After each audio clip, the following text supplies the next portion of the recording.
up in Brent Central, and the fundamental reason is because I didn't really want future generations of people to experience the same challenges I did growing up, whether that was around poverty or prejudice. I had quite a difficult upbringing, and my family faced a lot of issues from hunger to homelessness. And those are things that were still going on today, and that's why I was motivated into going into politics.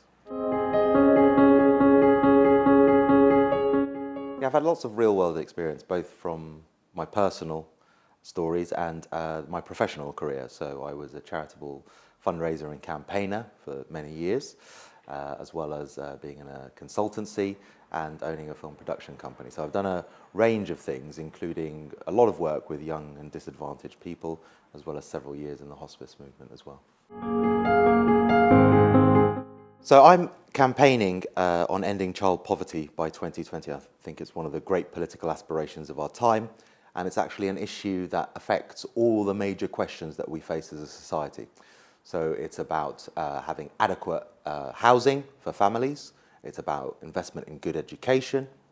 It is about employment that pays and worthwhile careers, as well as access to healthcare, both physical and mental. And that's why I'm talking a lot about policies where we look at investment over the long term, addressing structural issues, and essentially that prevention is better than the cure.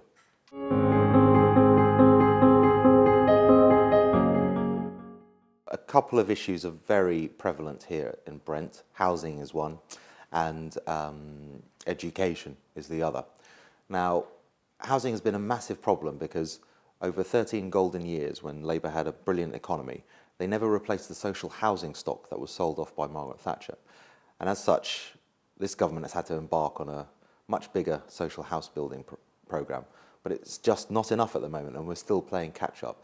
And there are a lot of people suffering around that, and it means that kids and families are moved out of Brent, away from their schools, away from their employment. Parliament is in no way representative of modern day Britain. It completely lacks gender balance, ethnic diversity, as well as age and background, socioeconomic issues. So Parliament has a lot of work to do. The single biggest challenge facing the next Parliament, for me, is really about ending child poverty. But behind that, there's a fundamental question about how the government balances the books fairly and in good time, and in order to ensure that the poorest in society aren't penalised, and that there is justice in the tax system, and that there are new jobs created.